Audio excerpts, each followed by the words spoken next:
menindaklanjuti dari rangkaian di short video kemarin tentang push width, one push width. Nah, kita akan lanjut dengan menggunakan touch ya, prinsip touch kayak gini. Ini kita bisa melihat komposisi rangkaiannya. Yang merubah banyak hanya pada push width ini, kita gantikan menggunakan op-amp. Dua op-amp ini sebenarnya dalam satu paket IC-LM 358 itu sudah terdiri dari dua op-amp yang bisa kita manfaatkan sekaligus. Yang satu untuk touch on, satunya untuk touch off. Prinsip kerjanya sebenarnya ini hanya rangkaian amplifier biasa, sehingga ketika posisi muatan yang ada dalam tubuh kita menyentuh ujung dari kabel ini, maka op-amp ini akan memperbanyak dengan gainnya, menghasilkan voltage di output yang cukup untuk mengaktifasi transistor 2N3904. Tombol ini saya sentuh ya. Kalau kita perhatikan di osiloskop, oke, di situ outputnya men-trigger transistor.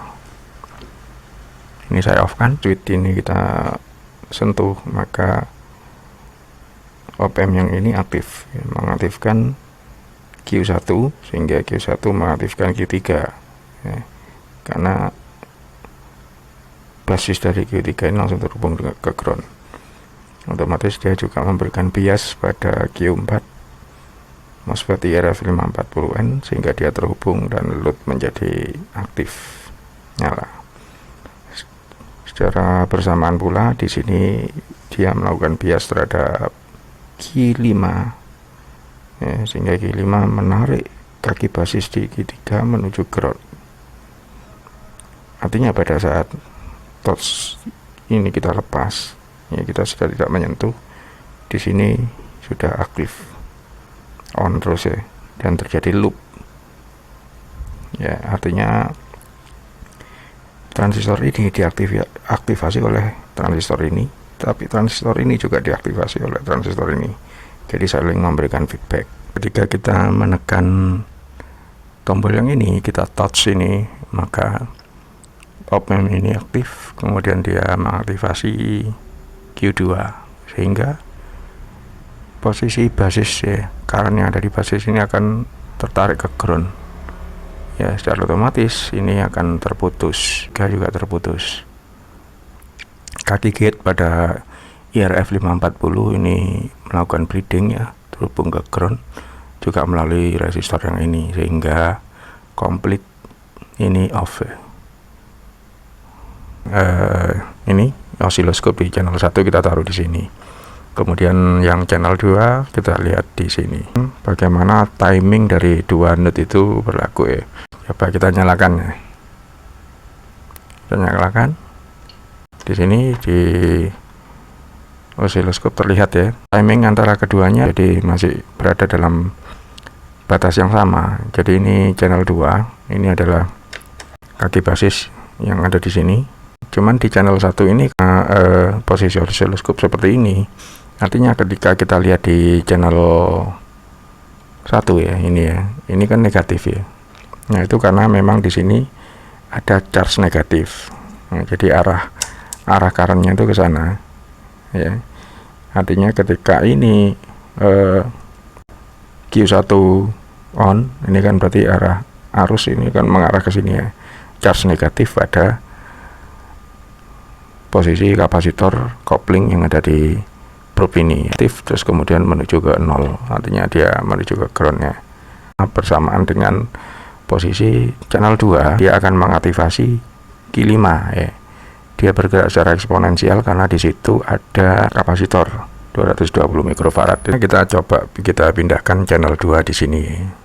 Tadinya ada di sini, kita pindah ke sini, kita untuk mengukur pada saat fungsi off terjadi ya di sini. Itu seberapa cepat respon antara trigger yang ada di sini dengan IRF540 ini. I5 ini juga memutus arus dari Q3 ya. Oke, kita coba tekan ya.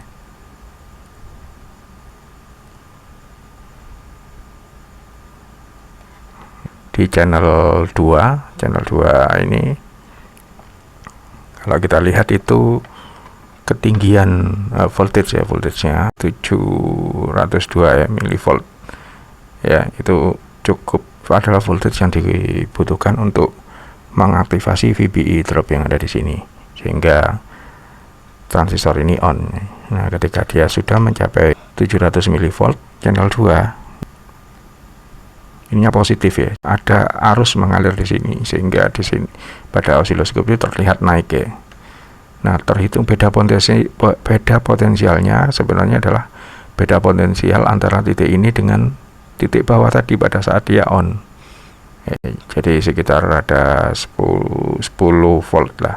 Kalau ini kan terhitungnya kalau dari titik ini 1,28 ya, pada saat nyala spike yang terjadi, charge negatif yang terjadi adalah minus 8 ya. Jadi beda potensialnya sekitar 9 volt. Artinya ya di sini ada arus ya, dan ini ada beda potensial voltage yang naik sehingga menyebabkan ini posisinya off. Dan timing yang terjadi itu ada sedikit jeda ya, karena memang untuk membuat Q3 ini aktif dia butuh naik dulu ke 0,7. Nah, ini baru ketika dia sudah mencapai 0,7 rangkaian ini terjadi pemutusan arus. Di dua op-amp ini saya meletakkan dua dioda. Ini sebagai dioda clamping. Gainnya itu memperbesar voltage, harus kita clamping ya, supaya tidak terlalu besar voltage-nya. Dan arus yang di deliver ke sini itu cukup tidak terlalu besar ya, masih masuk dalam ratingnya dua dioda ini, sehingga relatif voltage yang tersedia di sini adalah sekitar 1 volt lah. Karena ini 0,6, ini 0,5 ya, 1 volt lebih lah. Dua dioda, karena dua dioda ini tidak sama, satunya 1N4148, satunya 1N4001 ya. Dua dioda yang terdapat pada rangkaian ini ya. Ini dan ini. Ya, ini ada tersembunyi di belakangnya kapasitor. Oke, itu dulu konten kali ini ya. Ini cuman lagi having fun aja ya, saya iseng-iseng nyoba bikin biasing lagi ya, untuk reminds supaya nggak lupa lah ya. Gitu tuh, saya sering mengulang-ulang atau sering bikin proyek sederhana gini lah supaya nggak lupa. Itu tadi. Terima kasih. Wassalamualaikum warahmatullahi wabarakatuh.